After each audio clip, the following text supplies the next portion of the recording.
Imagine for a second walking into a royal court in Southeast Asia. We're talking the early 1600s, right? You are in the Kingdom of Rauco. Yeah, located right on the western coast of what we now call Burma.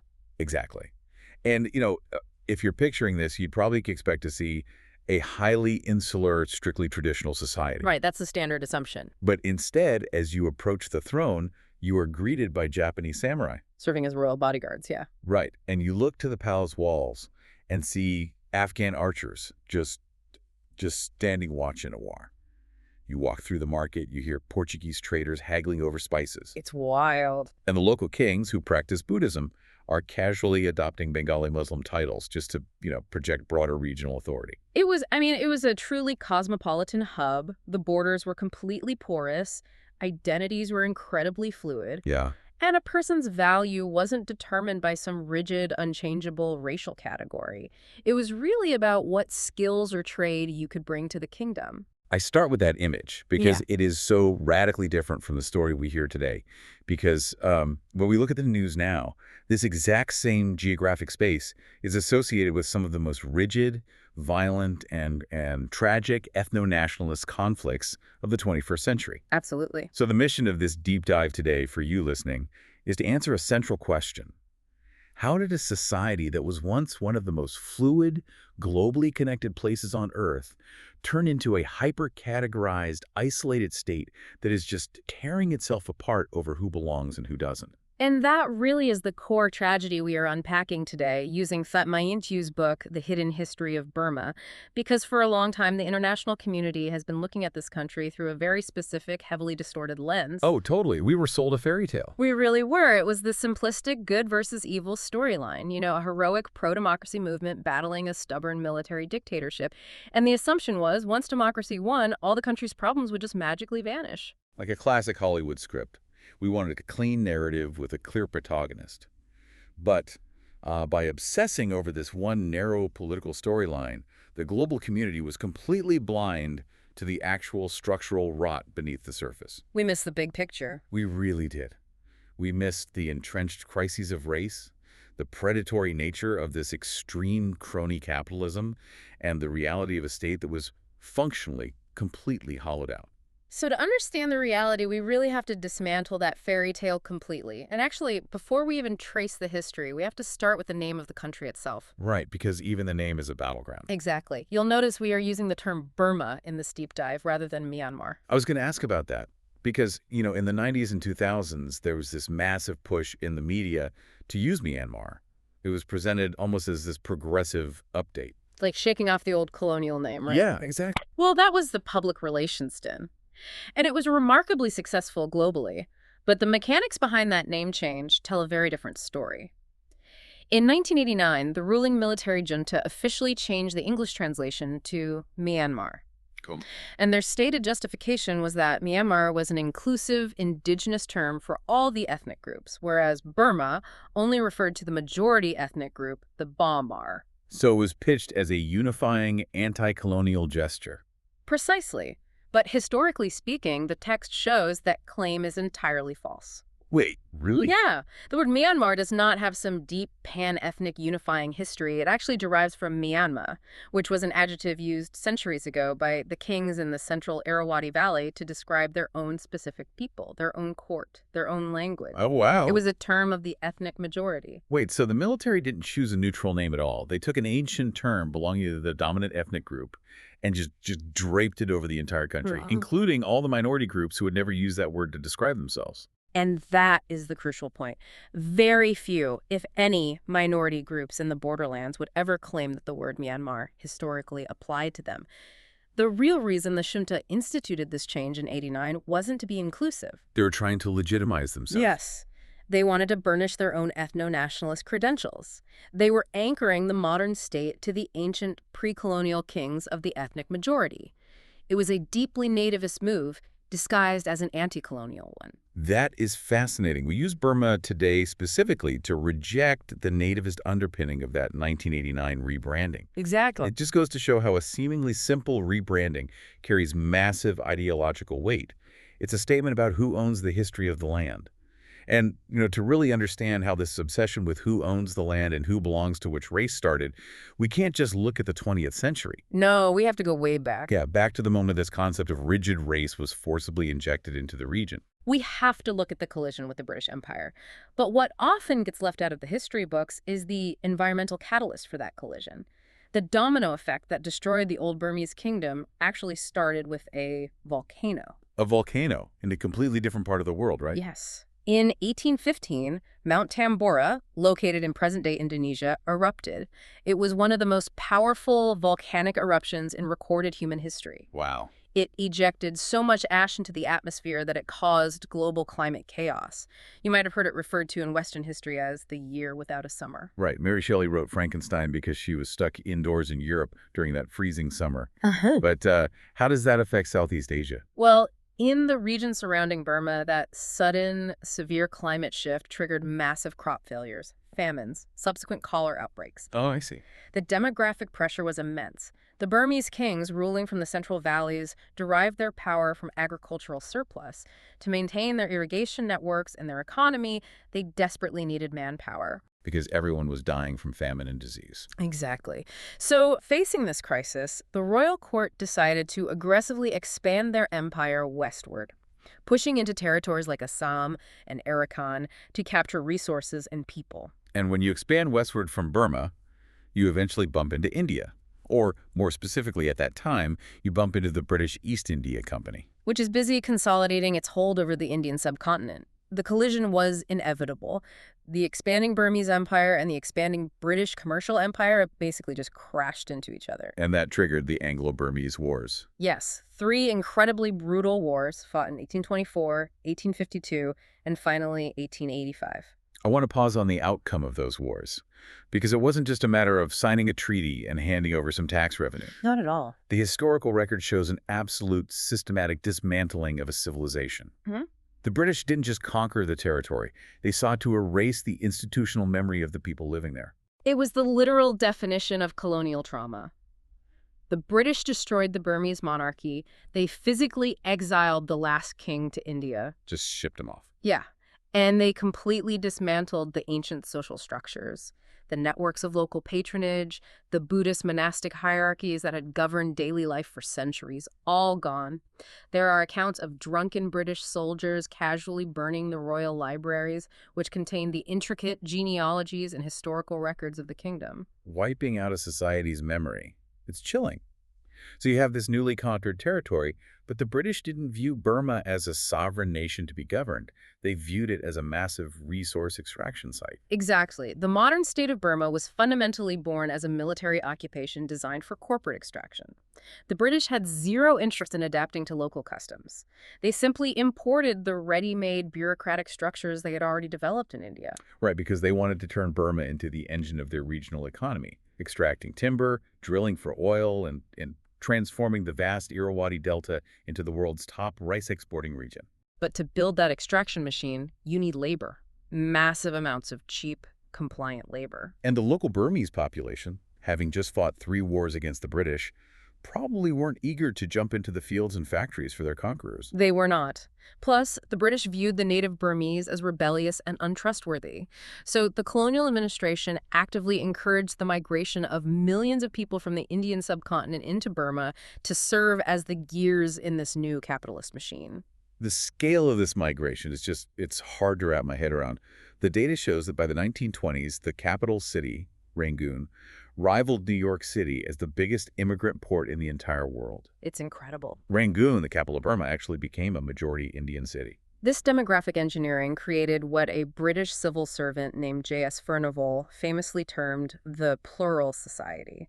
He observed that in this new capitalist extraction economy, society was rigidly stratified along racial lines, and these different races only interacted in the marketplace. So how did that hierarchy actually function on the streets of Rangoon? Well, at the absolute top, you had the Europeans, a tiny minority, but they monopolized the highest levels of government, the military command, and the massive export conglomerates. The overlords. Yes. They lived in exclusive neighborhoods, went to exclusive clubs, and held all the capital. Then, in the middle tier, you had the millions of Indian and Chinese immigrants. They were brought in to fill the administrative ranks of the civil service, to act as the police force, to run the mercantile trade. And the manual labor on the docks, too, right? Yeah, the docks, the railways. You also had Indian Chettiar moneylenders who provided the critical credit needed to clear the jungles for rice farming. So if you lived in Rangoon at that time, the person stamping your documents, the police officer on the corner, and the person lending you money for seeds were all likely immigrants brought in by the empire. Yes. And at the very bottom of this hierarchy, in their own ancestral homeland, were the native Burmese. They were largely marginalized to the rural fringes or relegated to the lowest rungs of the urban economy. Furnival noted that this wasn't a society in any organic sense.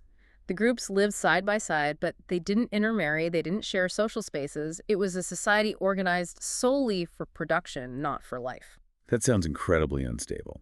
But the British didn't just let this social division evolve naturally, did they?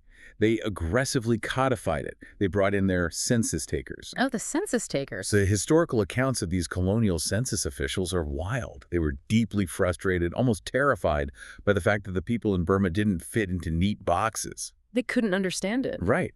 They encountered people who spoke multiple languages, who intermarried, who practiced syncretic religions, who adopted different cultural markers depending on the season or their trade. It's like trying to force a vibrant, evolving rainforest into a rigid, alphabetical filing system. You destroy the ecosystem just by trying to categorize it. The British bureaucratic mind simply couldn't handle that fluidity. The empire needed legibility. To tax people, police them, and organize labor, they needed every single person placed into a permanent, unchanging category. So they deploy the pseudoscience of the era. Yeah. Crude skull measurements, linguistic mapping, arbitrary visual characteristics, they forced the entire population into rigid, alphabetized racial classifications. I think of it like an autoimmune disease. You have a complex, highly evolved biological system. A society that has spent centuries learning how to absorb different cultures. It's messy, but it functions. Then the colonial census injects this rigid synthetic code into the system. And it fundamentally rewrites the DNA of the society. Exactly. Suddenly, the system doesn't know how to process fluidity anymore. It starts viewing any difference as a threat, and eventually the body starts attacking its own cells. That is a very accurate way to understand the long-term psychological damage. The British institutionalized race as the primary legal and social cleavage. Your race determined your legal rights, your job prospects, your tax rate. Boy, I have to ask, didn't the Burmese kings also categorize people before the British arrived? They must have had ways of organizing their subjects. They certainly did. The royal court had broad groupings based on language, region, or specialized skills. For instance, you might be categorized based on whether your village owed the king military service or agricultural tribute. Okay. But the nature of that categorization was fundamentally different. It was political and occupational, not biological. It wasn't linked to 19th century European pseudoscience. You could change your category by adopting the court's language or ascending in the monastic ranks or swearing loyalty to the king. So it was flexible. Yes. What the British introduced was the concept of rigid, unchanging biological destiny. And we can actually see this shift in the language itself. The local vocabulary morphed to reflect this new racial reality. Let's talk about the words kala and bo. Yes, the evolution of those words perfectly illustrates the trauma of the colonial economy. For centuries, the Burmese used the word kala to refer to people from the West, primarily from the Indian subcontinent. It simply meant foreigner. And Indian culture carried a lot of prestige, right? Immense prestige. The religious texts, the astrological systems, much of the royal architecture, it was deeply influenced by Indian traditions. So kala was originally a neutral, if not prestigious, descriptor. Exactly. But under the crushing weight of the colonial economy, where Indian immigrants were brought in as the administrators and moneylenders who, by the way, often foreclosed on Burmese farms during economic downturns, the perception shifted. Right, the native population felt economically suffocated. Yes. Consequently, the word kala morphed into a deeply derogatory, resentful slur for immigrants who were perceived as agents of colonial exploitation. And what about the word bo? Originally, Bo was a Burmese military title, meaning an officer or commander, but because the entire upper echelon of the colonial military and corporate structure was occupied by white Europeans, Bo became the racial category for the European overlords. The vocabulary of the society was entirely rewired to reflect a racialized class struggle. And this rewiring directly birthed a concept that would go on to define modern Burmese politics, the Tangintha. Right. And Tenigintha translates roughly to the national indigenous races. Yes. This idea emerged as a reaction to the plural society. The native Burmese realized that to reclaim their country, they had to define who actually belonged to the land. The concept established the idea of indigenous bloodlines. Later in the 20th century, the military state would officially codify exactly 135 of these native races. And the most important part of that 135 race list isn't who is on it, but who is explicitly left off. Precisely. The concept explicitly excluded anyone of Indian or Chinese descent. It didn't matter if your family had lived in Rangoon for 4 generations, if you spoke fluent Burmese, if you had never set foot in India or China. Under this framework, you were an alien. You did not have the blood of the soil. Right. This colonial legacy laid the intellectual and legal groundwork for all the tragedies of belonging and citizenship that would explode later. So you have a society that has been traumatized by military conquest, stripped of its historical memory, economically marginalized in its own cities, and newly obsessed with rigid racial bloodlines to determine who belongs. When the British finally leave, the Burmese don't dismantle this racial hierarchy. They just invert it. They take the tools of exclusion the British built and turn them against the immigrants. And that dynamic is the exact engine of the modern nationalist movement. When we look at the origins of Burmese politics in the 1930s, it wasn't some high-minded, liberal, pro-democracy movement. It was a fiercely anti-immigrant, anti-globalization struggle. Let's dig into that 1930s movement. The young leaders who emerged during this time call themselves the Thakins, which is a fascinating linguistic rebellion in itself, right? It really is. The word Thakin means master. During the colonial era, the British demanded that the native Burmese address them as Thakin, just as Indians were forced to use Sahib. So these young Burmese university students started calling each other Thakin as a deliberate act of subversion. They were saying, no, we are the masters of our own country. And one of the most prominent of these young Thakins was a man named Aung San. Yes, Aung San.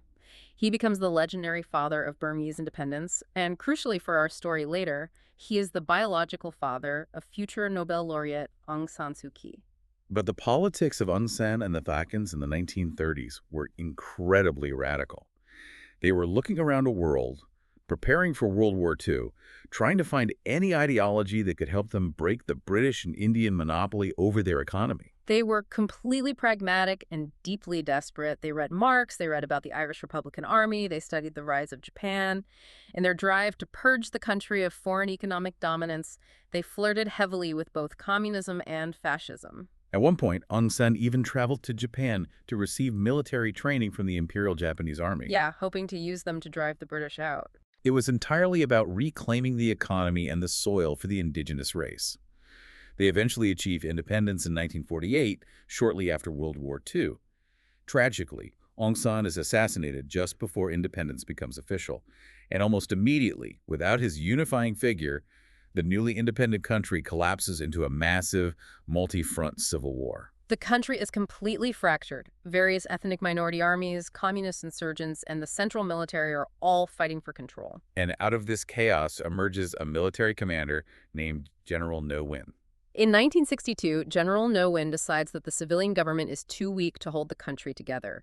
He stages a military coup, seizes total power, and effectively seals the entire country inside a vault for the next several decades. He initiates an ideology he literally calls the Burmese way to socialism. And this wasn't just a political shift, it was an economic amputation. It was an attempt at radical self-reliance, driven by the deep-seated paranoia born in the colonial era. No one believed that any foreign influence was inherently exploitative. So he nationalized every major industry, bank, and business. And he didn't stop at businesses. He targeted the people running them. Exactly. Remembering the economic dominance of the Indian immigrant class, Nguyen's government expelled roughly 400,000 people of Indian descent. Families who had lived there for generations were stripped of their assets and forced onto boats or planes with almost nothing. That is awful. He also deliberately and systematically defunded and ruined the universities because he viewed educated students as the primary threat to his military rule. The result is catastrophic. The sources note that before World War II, Burma was the largest exporter of rice in the world. It was resource-rich, cosmopolitan, wealthy. Under Nguyen's extreme isolationism, it became one of the poorest nations on earth. It became a hermit kingdom. He was trying to protect the country from the ravages of globalization, but he ended up suffocating it. To survive, the entire population was forced into the black market. Everything from medicine to bicycle tires had to be smuggled across the border from Thailand or China. The formal economy completely flatlined. And that economic flatline brings us to a massive turning point, 1988. Now, for you listening, we really want to spend some time here because reading the source material completely shattered my understanding of this event. The global narrative around 1988 is very skewed. Oh, completely. If you ask anyone in the West who remembers the news coverage of Burma in the late 1980s, they will tell you that the 1988 uprising was a glorious ideological awakening. We were told the Burmese people suddenly read John Locke, realized they wanted liberal democracy, and took to the streets to demand human rights. That is the narrative that was exported to the world, and it's fundamentally incomplete. Right. The sources show that 1988 was largely triggered by sheer, unadulterated economic collapse. People were broke, they were starving. It wasn't just a desire for voting rights, it was the fact that the government's sheer incompetence pushed the population over the edge. How did the economy finally break in '88? It was a bizarre and disastrous economic policy decision by General Nguyen, obsessed with numerology and astrology. Wait, astrology? Yes, astrology. Nguyen abruptly decided to demonetize massive swaths of the country's currency overnight. He declared that certain banknotes were simply no longer legal tender without offering any compensation. Wait, he just wiped out people's life savings overnight because of astrology. Yes, imagine waking up and finding out that the cash you saved under your mattress to buy food for your family is suddenly just worthless paper. Unbelievable. The sheer economic desperation was the spark. The students protested first, and then hundreds of thousands of ordinary citizens, nurses, monks, civil servants, workers poured into the streets of Rangoon. They were demanding an end to a system that had impoverished them. The demand for democracy was real, but it was born from the crucible of unbearable economic hardship. And the military's response was horrific. The regime cracked down with absolute brutality. They deployed troops into the streets and opened fire on the crowds. Thousands of unarmed protesters were killed. It's in the middle of this absolute carnage and chaos that a very specific person steps onto the stage. Aung San Suu Kyi. Now, we need to explain how she became the global face of this movement, because she wasn't leading the student unions. She just happened to be in the right place with the right name at the right time. The timing is incredible. Aung San Suu Kyi had spent most of her life abroad, living in the UK, married to a British academic. In 1988, she traveled back to Rangoon simply to care for her ailing mother. Okay. While she is there, the country explodes. The protesters are being gunned down, and they are desperately looking for a unifying figure, a leader who can command absolute moral authority against the military. And who has more authority than the daughter of Aung San Suu Kyi, the assassinated founding father of the nation? Exactly.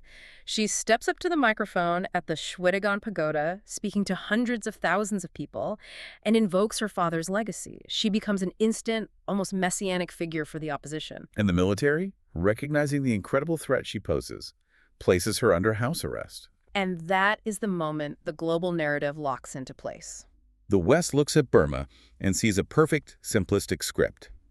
The brutal military dictator versus the elegant, Oxford-educated daughter of the nation's founder locked in her home.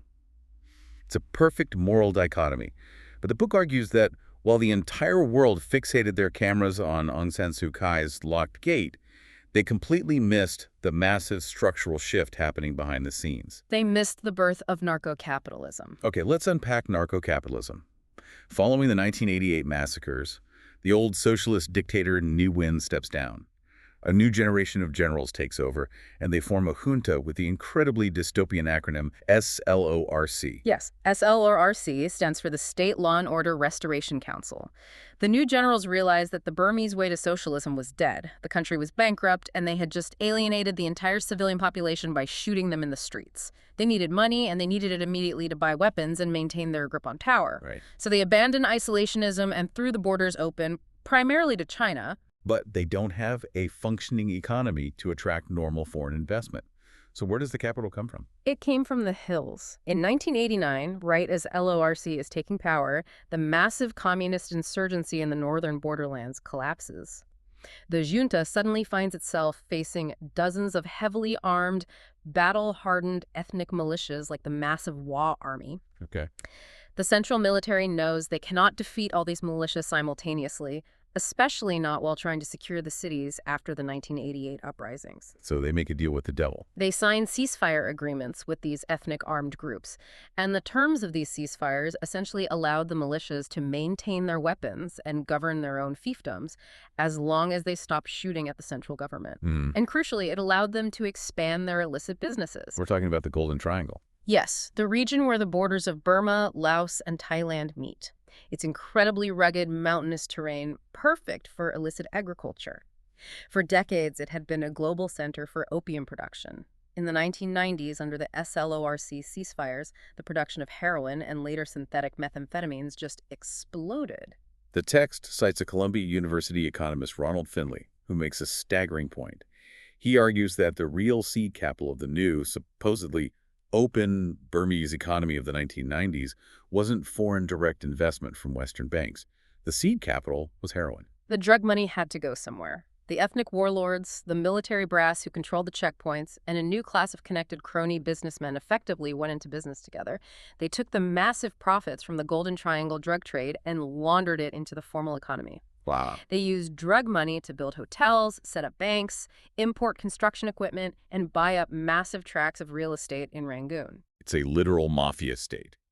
While politicians in Washington and London were patting themselves on the back for imposing moral sanctions on the regime, the generals were enriching themselves beyond anything the old socialist regime could have imagined. And it wasn't just drugs. It was an absolute fire sale of the nation's natural wealth. The military and their cronies granted themselves massive logging concessions, clear-cutting ancient teak forests.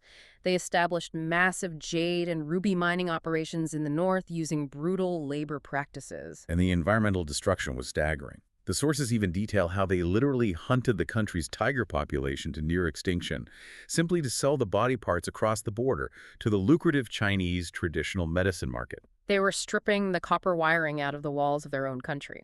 Exactly. It was predatory extraction on a monumental scale. And the social consequence of this narco-capitalism was an explosion of inequality. Under the old socialist system, everyone was equally poor. Now, you had a tiny elite driving imported luxury cars and living in mansions built with laundered drug money, while the vast majority of ordinary Burmese citizens had their land confiscated and fell deeper into poverty. Which sets the stage perfectly for the late 2000s. You have a society sitting on a powder keg of extreme economic inequality and simmering rage against a predatory elite. And then that powder keg gets hit by two massive destabilizing shocks, one driven by economics and one driven by nature. Let's examine the economic shock first, the events of 2007. Again, we have to correct the Western media record here. The world remembers the images of thousands of Buddhist monks marching through the streets in their maroon robes. The media dubbed it the Saffron Revolution. They chose that name deliberately, right? Yes.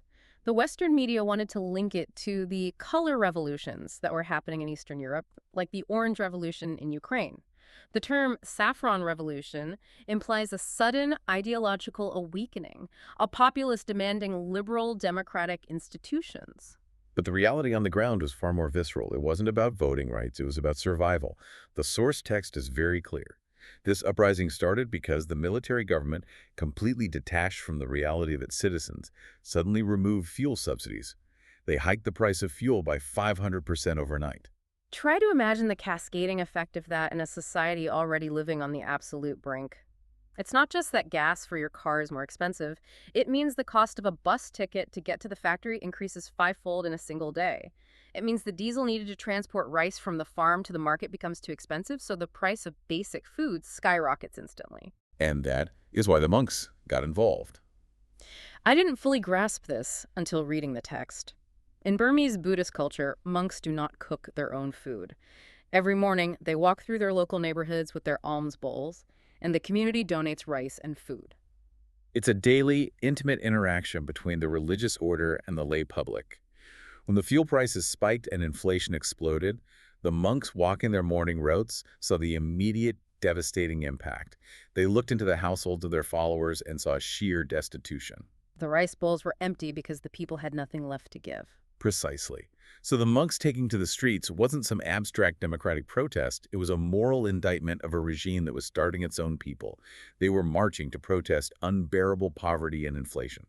And the junta's response was, once again, sheer violence. They deployed soldiers to shoot into crowds of monks. They raided ancient monasteries at night, beating and arresting clerics. In a deeply devout Buddhist country, seeing the military turn its weapons on the sacred monastic order completely and permanently shattered whatever lingering moral legitimacy the generals claimed to have. If 2007 proved to the people that the state had no moral legitimacy, the events of 2008 proved that the state had absolutely no institutional competence. In May 2008, Cyclone Nargis forms in the Bay of Bengal. Meteorological history shows that cyclones typically track north towards Bangladesh. But Nargis did something highly unusual. It made a sharp 90-degree turn eastward, heading directly for the Irrawaddy Delta, Which is the densely populated, low-lying rice bowl of Burma. The descriptions in the text are horrifying. This wasn't just high winds. The cyclone pushed a 12-foot wall of water 25 miles inland across flat agricultural land. It wiped entire villages off the map in the middle of the night. People survived by clinging to the tops of palm trees for hours. When the water finally receded, the death toll was staggering. At least 138,000 people died. It remains the worst natural disaster in Burma's recorded history. And what the aftermath of Nargis exposed to the world was the absolute hollow weakness of the junta's institutions. This is a really important point. I think we have this assumption that military dictatorships, however brutal, are at least efficient. We picture them as these hyper-organized, all-powerful police states that can mobilize resources instantly. But the Burmese military state was not built for governance or logistics. It was built entirely as a counterinsurgency force. For decades, its only function was to march into the hills and fight guerrilla wars against ethnic minorities or to suppress unarmed protests in the cities. So when faced with a massive humanitarian crisis complex, logistics, medical deployment, rapid infrastructure repair, they had zero capacity. The state was completely paralyzed. They had no idea how to feed or shelter millions of displaced, traumatized survivors. And this leads to one of the most baffling, infuriating moments in modern diplomatic history. The international community sees this tragedy unfolding. Millions of people are starving, drinking contaminated water, surrounded by the rotting corpses of their livestock and neighbors. The United States dispatches the USS Essex, a massive amphibious assault ship, along with a naval strike group. Loaded with heavy-lift helicopters, water purification systems, and medical supplies. Right, they park right off the coast, ready to fly in and save lives, and the military junta flat out refuses to let them in. They denied entry to foreign aid workers, blocked supply flights, and turned the ships away. I struggle to understand the psychology there. How does a government look at 138,000 dead citizens, millions more facing disease, and decide that their biggest threat is an American hospital ship? We have to view the world through the paranoid lens of the generals. You have to remember, this is 2008. The U.S. invasion of Iraq was only 5 years prior. The Burmese military leadership had spent decades isolated, viewing every international action as a potential threat to their sovereignty. I see. When they looked at the USS Essex, they did not see humanitarian aid. They saw a Trojan horse. They genuinely believed that the Americans would use the disaster as a pretext to land troops, arm the domestic dissidents, and execute an Iraq-style regime change to overthrow them. Their paranoia overrode their duty to their citizens' survival. In fact, astonishingly, while bodies were still floating in the Delta, the junta stubbornly pushed forward with a scheduled constitutional referendum. Oh, yeah? They forced a traumatized, starving population to go to the polls to rubber stamp a rigged constitution simply to secure their own political future amidst the apocalypse. It is a profound level of callousness. However, the author of our source text points out a crucial unintended consequence of Cyclone Nargis, a silver lining, if you can call it that. Because the state couldn't help the people had to help themselves. Exactly. Because the military was so utterly incapable of handling the crisis, they were forced, out of sheer necessity, to allow local civil society groups and some international NGOs to step in and operate. The generals were terrified of these NGOs. They viewed them as foreign agents, but the situation was so dire they had no choice. It was like feeding a tiger to keep it from eating you. This created a tiny crack in the vault door. It did. For the first time in generations, this quiet opening allowed local Burmese citizens to organize, to receive international funding, to coordinate logistics, and to build institutional capacity outside the control of the military state. So the utter failure of the state during a natural disaster accidentally planted the seeds of civil society. And this quiet opening, combined with the military's desperate desire to somehow legitimize itself globally and escape those crushing Western economic sanctions, set the stage for what the world would quickly dub the democratic miracle of the 2010s. It happened with astonishing speed. In 2011, under the new constitution that had been pushed through during the cyclone, a former general named Thein Sein became president. He'd been a loyal soldier his whole life. But to everyone's absolute shock, both inside and outside the country, he initiated real, tangible liberalizations. It felt like geopolitical whiplash. The world couldn't believe it. Thein Sein started dismantling the police state. He freed the internet and allowed the sale of affordable SIM cards, connecting millions to the web almost overnight. He passed laws allowing labor unions to form and strike. He lifted draconian censorship on the press. And, most importantly, he began releasing hundreds of political prisoners. Why did he do it? Does the book suggest he had a genuine democratic awakening? The author suggests it was highly pragmatic. The military leadership realized that their extreme reliance on China was becoming a strategic liability. They were becoming a vassal state to Beijing. To balance Chinese influence, they needed Western investment, and the only way to get Western investment was to lift sanctions. And to lift sanctions, they had to prove they were reforming. And this leads to a grand, historic compromise. Aung San Suu Kyi, the democratic icon, makes a deeply pragmatic choice. For years, she had urged the world to reject the military's rigged constitution, but she realizes that this opening might be the only chance to actually enter the political arena. So she accepts the military-drafted constitution and decides to lead her party into the 2012 by-elections.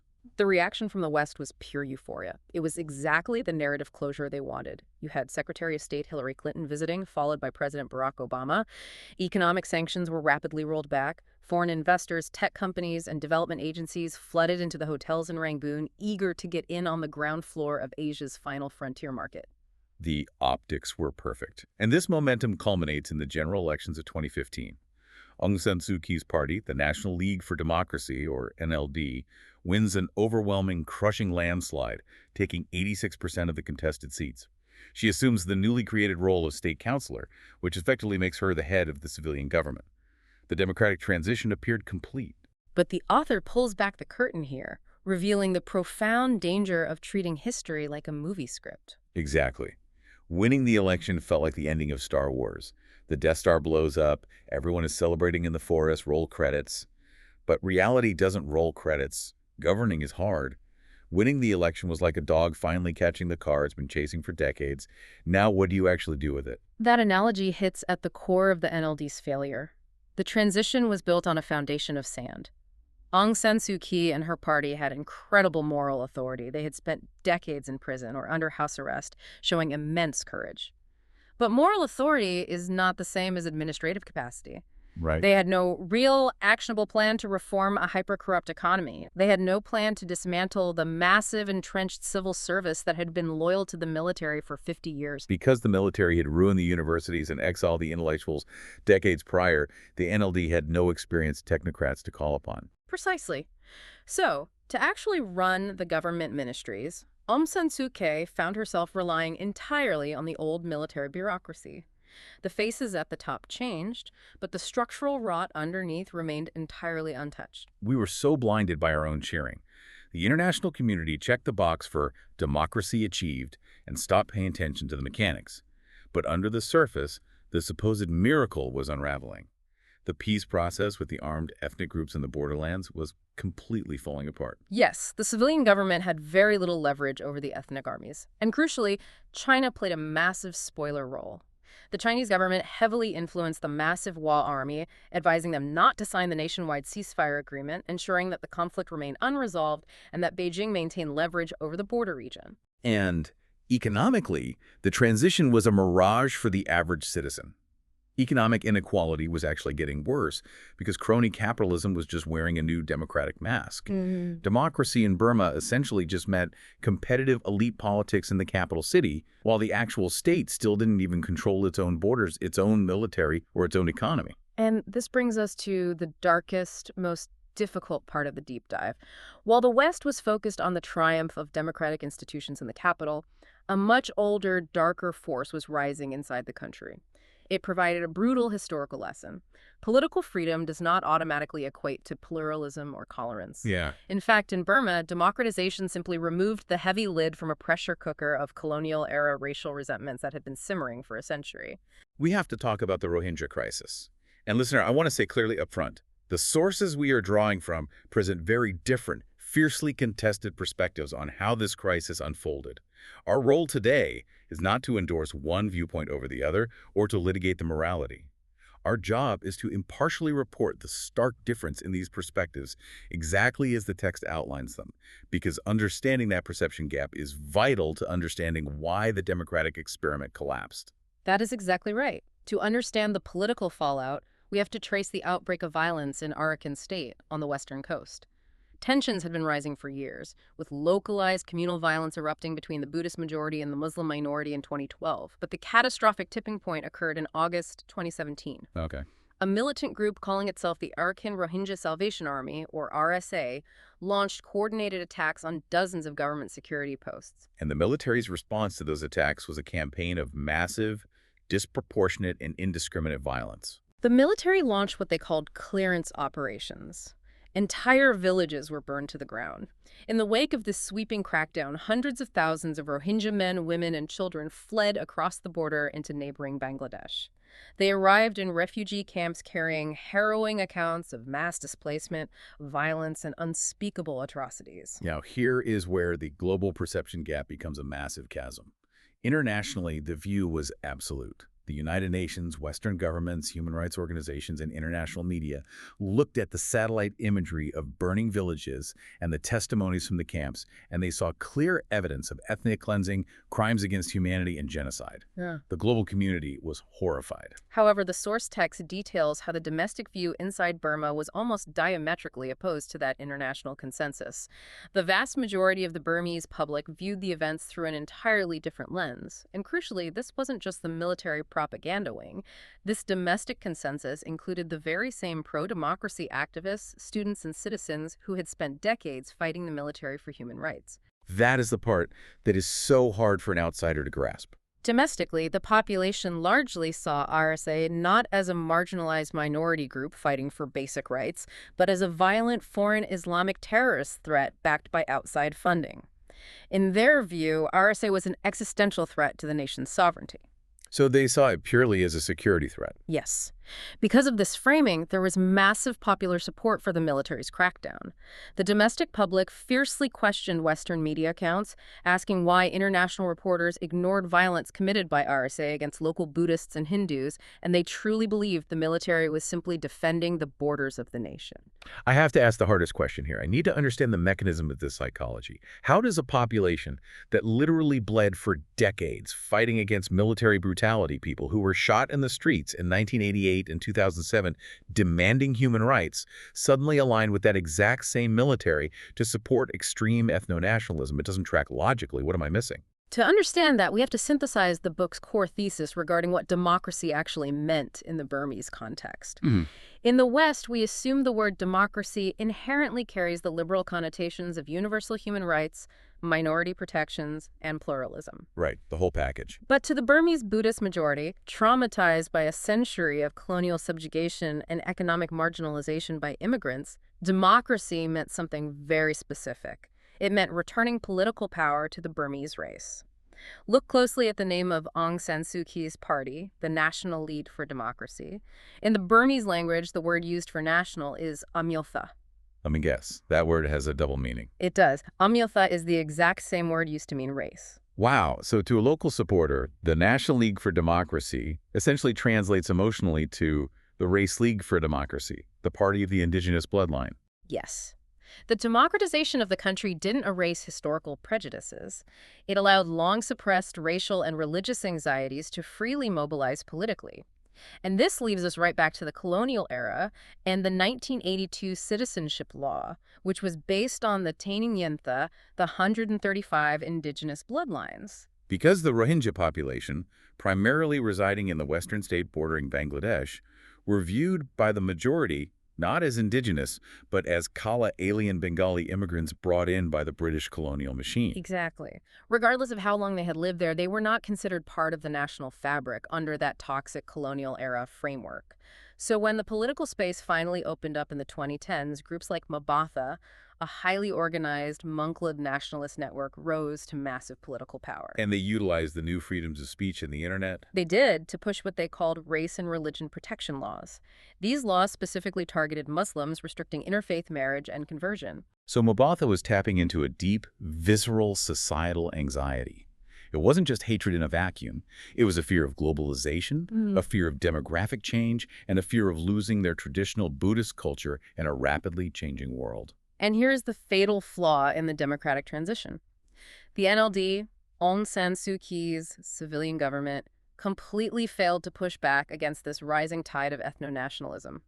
They didn't offer a new, inclusive narrative of what it meant to be a citizen of Burma in the 21st century. They just fell back on the old ways. Instead of dismantling the colonial racial categories, they leaned into the exact same historical race-based myths of belonging that the military generals had used for decades. The author points out that this profound lack of imagination, the failure to redefine identity beyond bloodlines, doomed the democratic experiment. And the geopolitical fallout from this failure was incredibly swift. By 2019, the human rights disaster unfolding in Arakan had completely isolated Aung San Suu Kyi's government from the Western world. The same global leaders who had championed her, who had hung her portrait in their offices, were now stripping her of humanitarian awards and preparing to impose new targeted sanctions. The fairy tale was over, and this Western isolation forced Burma right back into the arms of the one global superpower that was perfectly happy to ignore human rights abuses in exchange for strategic access. China. Yep. After a brief, euphoric flirtation with the West, Burma pivots hard back to Beijing. And China is waiting with open arms and incredibly deep pockets. They arrive with the Belt and Road Initiative, which is China's massive global infrastructure development strategy. Burma is a crucial piece of the geopolitical puzzle for China. China's massive economy is heavily dependent on imported oil from the Middle East, most of which has to pass through the narrow Strait of Malacca, near Singapore. The Chinese government has long feared that in a conflict, the U.S. Navy could easily blockade that strait and starve China of energy. The famous Malacca Dilemma. Exactly. So under the Belt and Road Initiative, China proposed building massive deep-sea ports on Burma's western coast right in Arakan State, where the Rohingya crisis was unfolding, and connecting those ports via high-speed railways and pipelines directly through Burma up into China's landlocked Yunnan province. I see. It fulfills a millennial-old Chinese strategic dream of securing direct overland access to the Indian Ocean, bypassing the choke points of Southeast Asia. So Burma becomes a massive transit corridor for Chinese energy. Meanwhile, what was the internal reality for Burma by 2019? We know the international standing was ruined, but was the economy at least functioning under the NLD? The internal reality was grim. The initial economic euphoria from 2012 had completely vanished. The Burmese banking system, which was severely crippled by mountains of unresolved crony debt from the narco-capitalist era, was teetering on the edge of collapse. The speculative real estate market in Rangoon had crashed. And what about the governance? Was the civilian government learning how to run the state? They were paralyzed by their own leadership structure.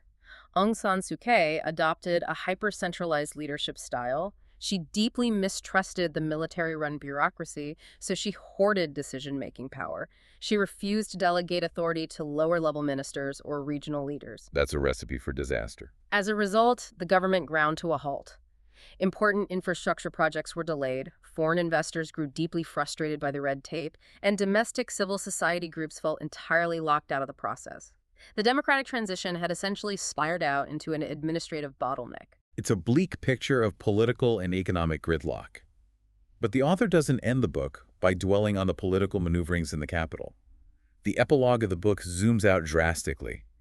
It hits the reader with an existential threat that makes all of this fighting over constitutions and ceasefire agreements look incredibly small and almost tragically irrelevant. The climate emergency. Let's talk about the geography of vulnerability. The text states that Burma is consistently ranked among the top 5 countries on Earth most vulnerable to the impacts of climate change. The geographic reality of Burma makes it uniquely susceptible to a warming planet. You have unpredictable, extreme monsoon seasons that are increasingly destroying the vital agricultural cycles. You have the threat of epic sudden flooding displacing millions in the river valleys. And the droughts, too. In the central dry zone, the rising temperatures and increasing droughts threaten to make the interior of the country literally uninhabitable for farming within decades. And then there's the coast. The Irrawaddy Delta, where Cyclone Nargis hit, is highly vulnerable to sea level rise and the salinization of fresh water.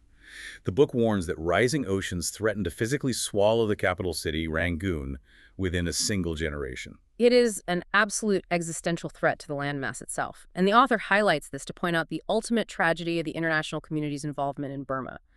For a decade, the world insisted on forcing a 20th century solution onto Burma's unique 21st century problems. Meaning, we just tried to plug them into the standard globalized factory model. Exactly. The international community, the World Bank, the Western investors, they all push a standard template. Establish liberal democracy, open the markets, and become a low-wage manufacturing hub. But the classic Asian model of export-driven factory growth, the path taken by South Korea or Taiwan, is dying. Global automation is replacing cheap labor. Burma does not need to become and cannot successfully become the next sweatshop of the world. Especially when they possess assets that are infinitely more valuable in the 21st century. The book points out that Burma is home to incredible world-class biodiversity. It holds some of the very last free-flowing, undammed rivers in all of Asia. And culturally, despite the political violence at the top, the grassroots society consistently ranks as one of the most generous on Earth in terms of community charity and volunteering. They have immense natural and social capital, yet the only economic vision the global system offered them, the only path to modernization on the table, was relentless environmental destruction, unchecked crony capitalism, and becoming a Chinese-dominated extraction zone. It's devastating. We spent decades obsessively tracking the political status of one Nobel laureate, debating the semantics of constitutions while entirely ignoring the systemic rot of the economy and the literal physical sinking of the landscape beneath their feet. So, where does this leave us? If we synthesize this entire journey, we see that the hidden history of Burma isn't a simple morality play. It is a deeply complex, tragic story of a society profoundly traumatized by colonial racial sorting, a society that had its economy hollowed out by isolation and narco-capitalism, and a society that is still fundamentally struggling with the psychological damage of defining who belongs to the nation and who doesn't. And it forces us to reconsider how we consume international news. We look for heroes and villains, but the reality is always tangled in historical trauma, economic desperation, and environmental reality. Which brings us to a final lingering thought. It is very easy, and perhaps comforting, for the outside world to look at Burma as an isolated tragedy, to view it as a bizarre outlier, a nation that was just too broken to get democracy right. A relic of the past struggling to catch up. But look closely at the forces actually driving its crisis today. You have exploding, unregulated economic inequality. You have toxic online disinformation supercharged by algorithms on platforms like Facebook, which fueled the ethnic violence. You have a rapid, alarming rise in exclusionary ethno-nationalism driven by a fear of globalization. And you have the devastating, immediate impacts of climate change destroying livelihoods. Those forces aren't unique to Burma at all. We're seeing those exact same fractures appearing in established democracies all over the globe. Exactly. So ask yourself, is Burma really a relic of the past, stumbling behind the rest of the world? Or is it actually a mirror, showing the rest of the globe exactly what happens when 21st century turbo-capitalism and climate collapse collide head-on with the politics of identity? That is a brilliant, terrifying thought to end on. If the diagnosis of the world looks murky, maybe it's because we're looking at a systemic disease that affects the whole global ecosystem, not just one isolated patient. Thank you for joining us on this deep dive. We hope this exploration of the hidden history of Burma encourages you to question the simple narratives you are handed and always look for the complex, hidden histories shaping our world.